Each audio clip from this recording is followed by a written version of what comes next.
C'est donc dans un musée comme le musée de l'Armée, dont l'objet laisse assez naturellement peu de place aux femmes jusqu'à une date récente, ce sont les expositions temporaires qui servent de laboratoire pour explorer toute cette question donc, de l'impact des guerres sur la société et des relations entre le militaire et le civil. Donc, l'exposition, le musée de l'Armée a accueilli en 2011 a organisé une exposition sur Napoléon III et l'Italie, donc qui traitait du rôle joué par la France dans la constitution d'une nation unifiée, souveraine et indépendante italienne de 1848 à 1870. Nous avons, pour ce faire, créé un commissariat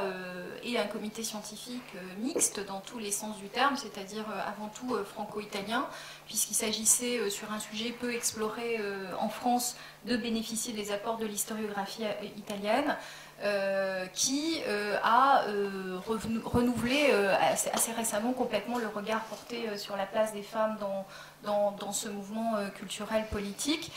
Je renvoie pour ça à la revue d'histoire du 19e siècle qui a consacré un article à cette question des femmes et de l'historiographie. Par ailleurs, l'ambition de l'exposition n'était pas de traiter spécifiquement de ce sujet, puisqu'un de nos principaux partenaires, le Museo del Risorgimento de Milan, consacrait justement au même moment, fin 2011, une exposition à la femme et à l'unité italienne, donc Unis pour unir, de 1848 à 1914. En revanche, il nous a paru absolument crucial d'accorder,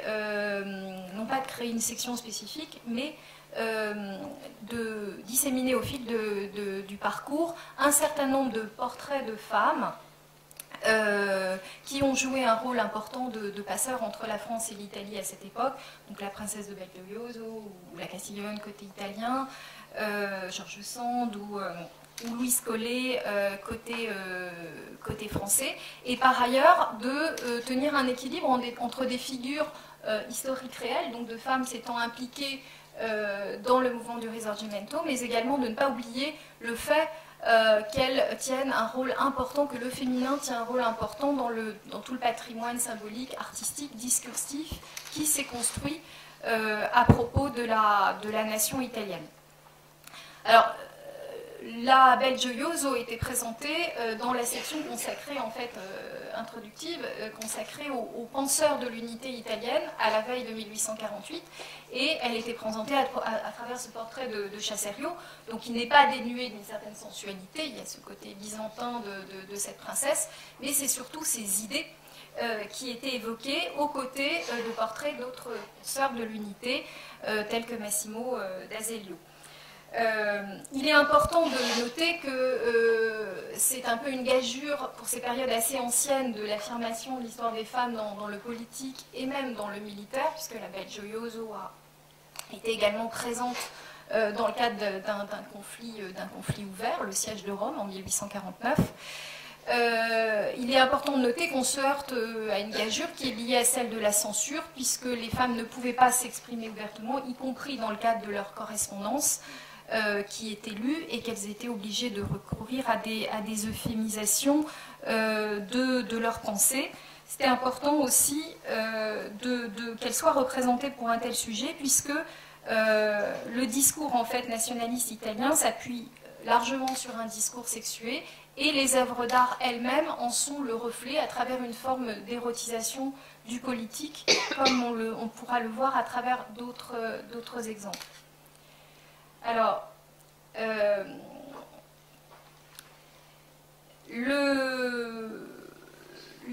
l'Italie des années 1830 est souvent représentée se représentait elle-même comme une nation efféminée, une nation sigisbée, donc réputation qui lui colle à la peau véritablement après les guerres impériales, une nation qui aurait perdu ses valeurs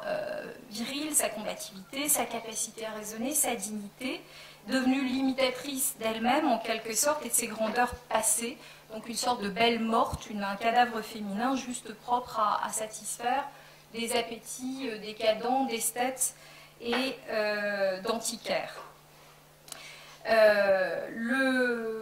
Si ce féminin exsangue est souvent tenu à distance, en revanche, la figure féminine, elle, est exaltée parce qu'elle est une promesse de vitalité, de renouveau de la nation italienne. La nation italienne est faite par des hommes, des politiques, des diplomates, des militaires, mais en revanche, ce sont les femmes qui sont censées faire la nouvelle génération, donc en tant que procréatrices et qu'en tant qu'éducatrices. Donc, ce qui nous a frappé dans le corpus utilisé, c'est le fait que les femmes y apparaissent de manière particulièrement prégnante, ce qu'on n'observe pas dans la peinture d'histoire ou dans la peinture de bataille en France à la même époque. Il était aussi important pour nous de revisiter un certain nombre de clichés dans tous les sens du terme, notamment ceux attachés à des figures féminines comme la Castiglione, qui, au contraire de la belle Gioioso, dont le rôle de mécène, de philanthrope, d'organisatrice des services d'hôpitaux pendant le siège de Rome en 1849 et de penseur était souligné, la Castiglione a été souvent purement réduite à un statut disons, d'agent diplomatique parallèle, voire de courtisane. Or, en considérant la manière dont elle s'est fait représenter elle-même, dont elle a tenté d'être maîtresse de sa propre image, à travers son association avec des photographes, et notamment le photographe français Pierson, elle a voulu, elle aussi, délivrer un message politique. Et c'est le cas dans cette photographie, donc coloriée à la main, qui la représente en reine d'Étrurie. Ces portraits sont à considérer avant tout comme des autoportraits, puisque en fait le photographe n'est qu'un opérateur dans ce cas. Et si elle a choisi de se faire représenter en reine d'Étrurie, c'est en référence aux racines de la nation italienne, mais également à l'éphémère royaume d'Étrurie, né pendant le triennio révolutionnaire de 1796 à 1799. Et il n'est donc pas innocent qu'elle choisisse ce type de déguisement. Alors, il y a bien sûr aussi une utilisation des couples, une sorte de pipolisation de la politique, qui est favorisée par l'émergence de la presse illustrée à l'époque. Là, nous avons un portrait du prince Napoléon et de Clotilde de Savoie. On a une utilisation par la presse des couples, que ce soit dans leur caractère fusionnel comme Anita et Garibaldi, ou dans les caractères de couple contraires, des unis, des assortis et porteurs de dissension sur la question de la nation italienne, comme dans le cas du prince Napoléon et de Clotilde de Savoie. C'est un ressort de plus en plus puissant en fait du journalisme naissant. Alors, une chose qui était essentielle pour nous, c'était de confronter le point de vue français et italien, donc avec ce point de vue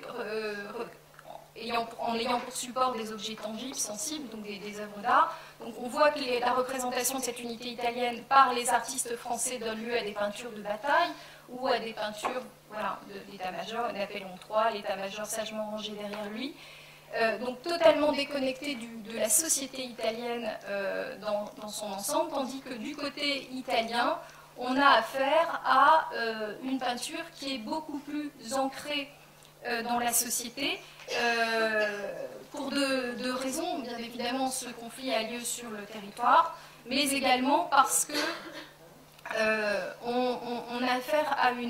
un conflit qui fait fortement appel aux volontaires, et ces volontaires sont directement issus, ou veulent se représenter comme directement issus de la société civile, sans la médiation gouvernementale. Donc, ils sont issus de la société, et ils sont appelés à y retourner et à s'y dissoudre une fois leur but atteint. Souvent, ces artistes, on voit là encore un artiste italien, Monduno, on voit cette figure centrale de femme, et on a des tableaux comme celui-ci, qui est dû donc à un ancien combattant de 1848 contre l'Autriche, un combattant aux côtés de Garibaldi en 1849, et qui là représente le départ des volontaires italiens pour l'expédition, la fameuse expédition de Sicile. Et on voit toute l'importance qui est accordée à ces figures de femmes, de mères, de fiancées, d'enfants, qui encouragent et adhèrent complètement aux idéaux Risorgimento à travers donc, ces images. On a voulu aussi donc, évoquer des figures littéraires, donc Alexandre Dumas, s'est emparé d'une figure historique réelle, donc liée à la révolte aristocratique d'une partie des aristocrates siciliens contre le joug des Bourbons-Sicile pendant le triennat révolutionnaire. Et donc, il s'est emparé de cette figure de Luisa Sanfelice pour en faire, que nous voyons ici représenté par un artiste italien, par un sculpteur, Pagliani, pour en faire une héroïne de roman et en quelque sorte un plaidoyer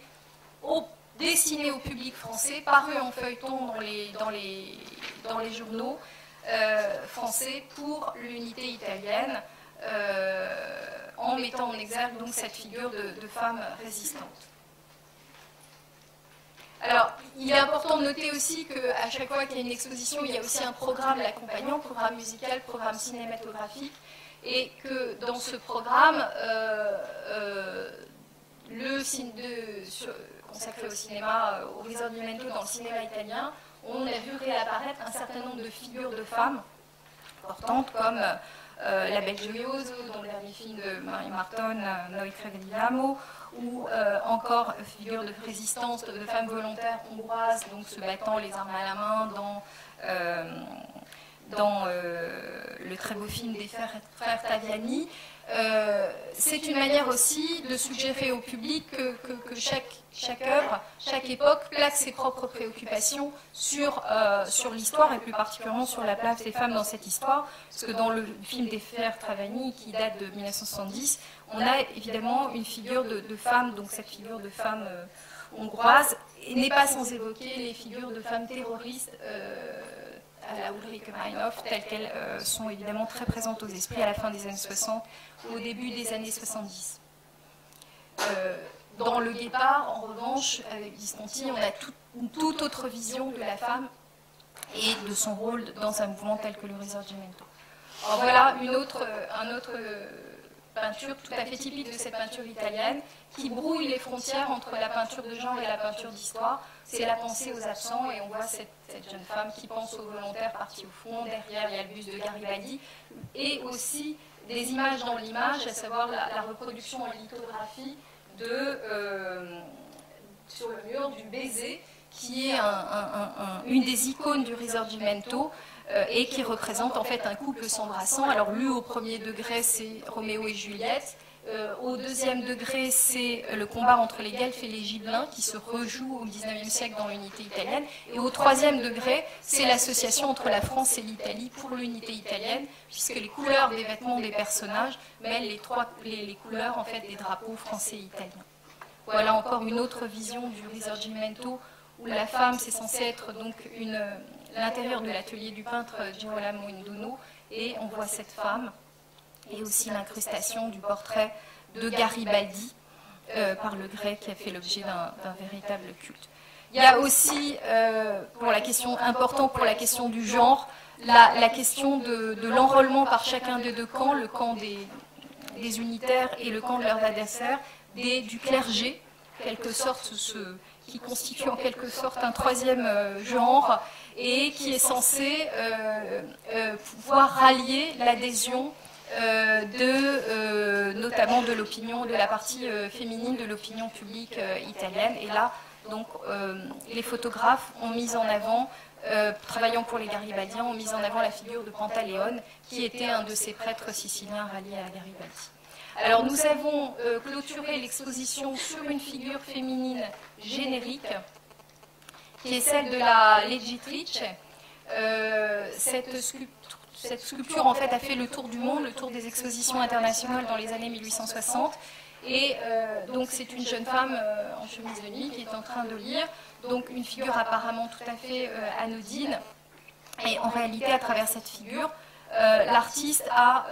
cherché à parler à la fois de la censure et de cet engagement féminin en faveur de l'unité, puisque en fait, entre les seins de cette jeune femme se trouve un médaillon qui porte le portrait de Garibaldi dans certaines des versions destinées à l'exportation de cette sculpture, tandis que dans les versions diffusées à l'intérieur de l'Italie autrichienne, elles ne figuraient pas. Et lors des expositions à l'étranger, on collait sur le livre des pages de textes subversifs appelant à la révolte contre les Autrichiens. Et donc l'Autriche était mise en scène autour d'un mur de protagonistes qui comportait un certain nombre de portraits de femmes, journalistes ou écrivains comme Sandou Collet, et des multimédias permettant de comprendre le rôle joué par ces femmes dans la circulation des idées entre la France et l'Italie.